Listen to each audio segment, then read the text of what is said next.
Боже мой. Боже мой. 5 ночей. 5 необыкновенных ночей настоящей чудесной жизни. We all have dreams, memories, and fantasies we escape to make our waking reality less empty and meaningless. This is fundamental to us all. Without dreams, goals, or ambitions, what gives our lives meaning? What makes us any different from a computer? White Nights is one of my favorite books because it speaks to this deeply human need to dream. Today we have more ways than ever to escape into fantasy, to drift away from reality entirely. But Dostoevsky pushes this further and asks, what happens when those dreams begin to replace life itself? Well, for many, White Nights is a devastating story. A man known to us only as the dreamer gives his heart away and is left with nothing but loneliness and regret, drowning the story in a pool of despair. However, it is only after analysis that you can fully appreciate this complex story, and I believe that despite the story's nihilistic conclusion, there is optimism and hope to be found in this book. To understand why I still see hope in this, we first need to understand the dreamer himself, his delusions and the world he's built inside his own mind. We must explore the dreamer. The dreamer is simultaneously an extremely complex yet very simple character. His whole life is determined by grandiose dreams and the complex narratives he creates. In one breath, he claims that he desires nothing because he is above all desires and is the artist of his own life, but also describes himself as a pathetic creature akin to a snail or a tortoise. Importantly, he keeps meeting with Nastenka night after night, hoping she will fall in love with him despite her persistent assurances that their relationship will be one of friendship and convenience. So, it is only natural to ask, why does he keep returning hoping for something more? The answer lies in his obsession with grandeur and literature. The dreamer authorizes his own life and everything becomes an idyllic story. In his mind, he is role-playing as an underdog character in a romance novel, hoping that Nastenka will abandon the tenant and realize that her true love was in front of her all along. This is evident in a multitude of ways throughout the book.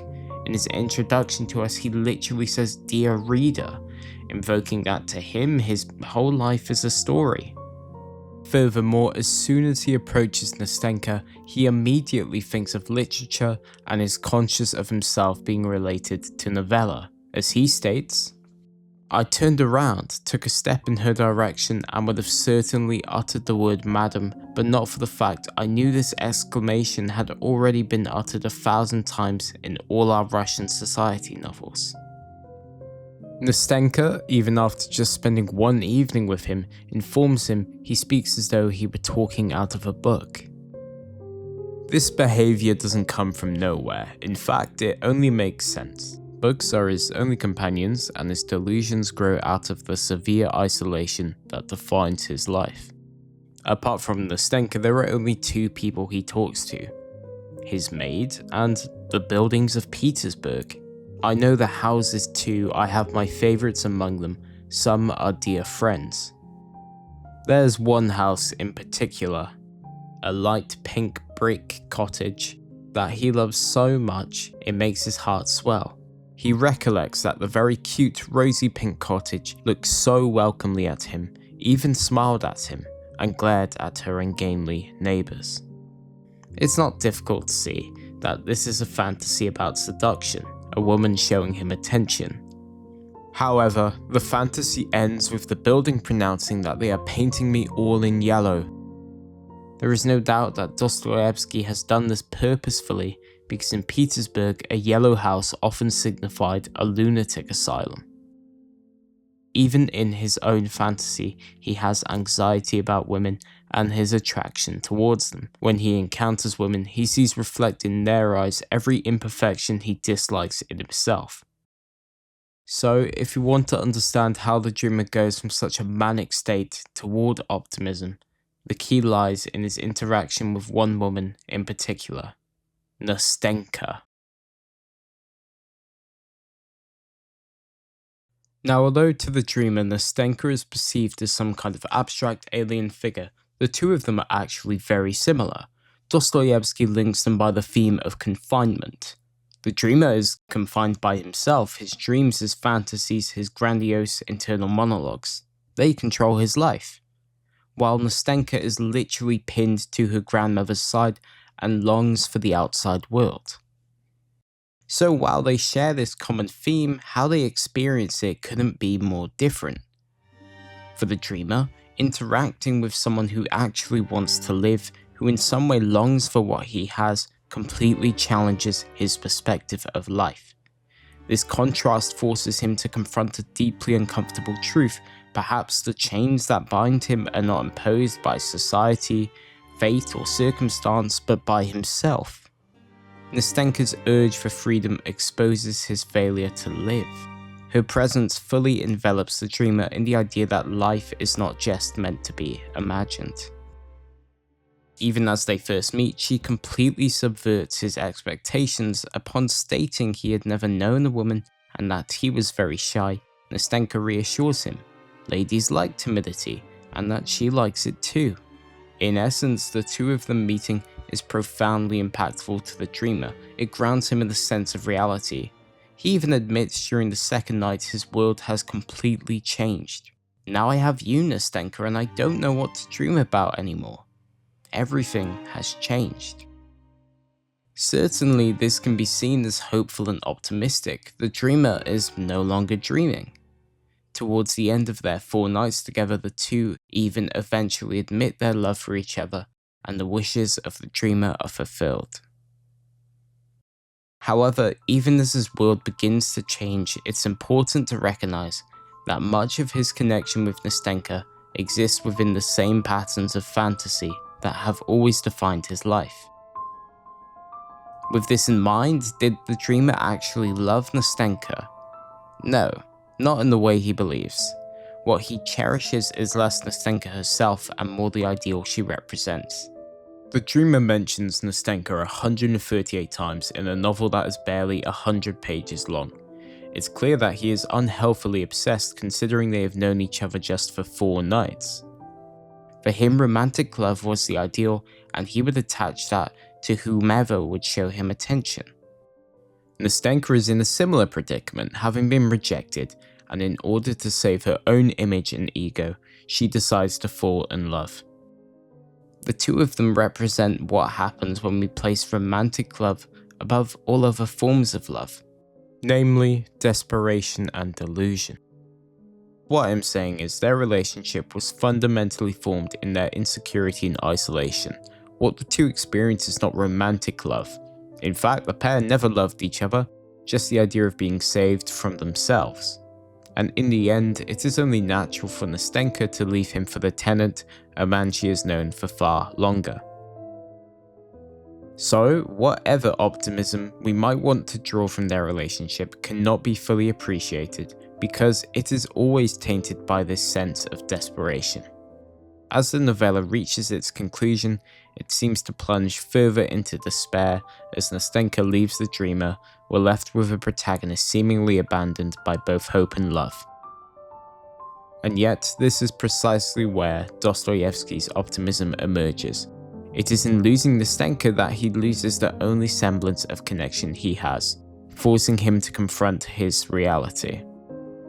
The optimism of White Nights takes place in its final moments. On the surface, the ending of White Knight seems very bleak, and most people interpret it pessimistically. Many see the dreamer's vision of his future, an image of himself older and alone, as Dostoevsky's warning that his life is doomed to repeat itself in endless cycles of desire and disappointment. But I believe this interpretation misses the optimism at the heart of the ending, and although it is undoubtedly bittersweet, it represents a fundamental change in his character. Crucially, When the dreamer first reads Nastenka's letter, where she outlines her love for another man, he does not spiral into despair or his grandiose fantasies. Instead, he chooses to respond with pure happiness for her, wishing for her smile to remain bright and untroubled, asking for nothing in return. With all the emotion he has experienced throughout his relationship with Nastenka, the result is him ultimately displaying that despite his loss, the dreamer has learned to love without possession, and to accept reality as it is. Fundamentally speaking, this is a positive change to his character. Aside from his interactions with Nastenka, there is not a single passage throughout the book where he talks positively about the external world, and now Nastenka has left him, nonetheless his positivity remains.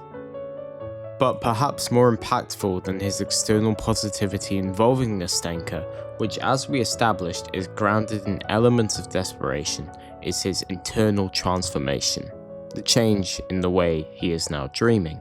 It is without a doubt that the most fundamental part of the dreamer is his ability to dream.